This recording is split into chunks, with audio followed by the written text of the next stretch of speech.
Assalamualaikum semua. Kru TVPSS Al-Idrisi kini berada di Seremban Prima Mall sempena Karnival Pendidikan Madani PPD Seremban 2026. Karnival ini bertujuan memperkasa kemahiran digital, memupuk minat STEM serta menggalakkan inovasi, kreativiti dan kerjasama komuniti.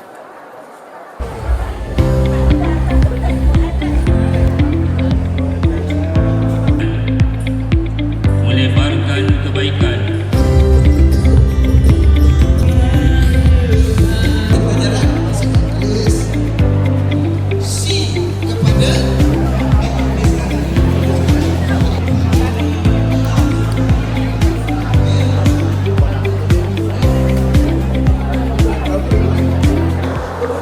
Festival ini diadakan pada hari Rabu 15 Julai 2026 dan pada pukul 10 pagi hingga 6 petang. Tahukah anda, festival ini dilakukan serentak pada 3 lokasi iaitu Seremban Prima Mall, Masjid Muhammad Al-Fatih di Forest Heights dan Kolej Tengku Muhriz.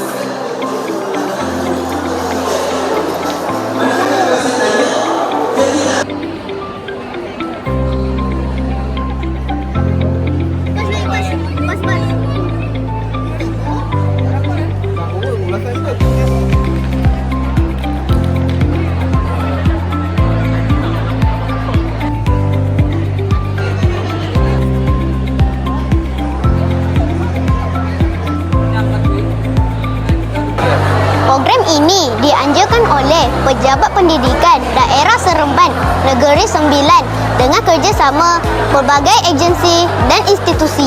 Menariknya, pelancong juga dapat meneroka pelbagai zon aktiviti yang memberikan pengalaman pembelajaran yang bermanfaat.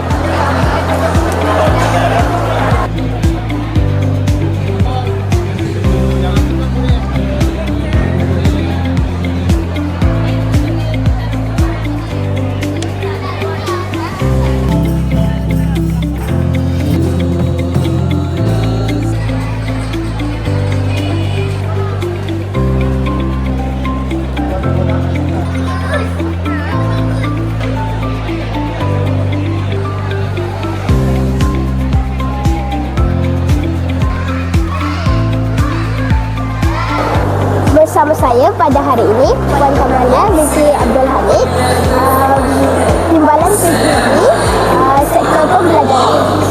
Assalamualaikum Puan. Salam. Izinkan saya bertanya satu soalan. Apakah harapan Puan terhadap murid-murid yang menyertai Karnival Pendidikan Madani ini? Okey, terima kasih anak cilik saya ini. Okey, harapan saya kepada murid-murid yang hadir pada karnival pagi ini, mereka akan mendapat satu ilmu yang baru dan dapat membuat eksplorasi kepada semua aktiviti yang telah kita rancangkan untuk mereka. Dan saya harap mereka akan terus cemerlang di pelbagai bidang yang mereka ceburi.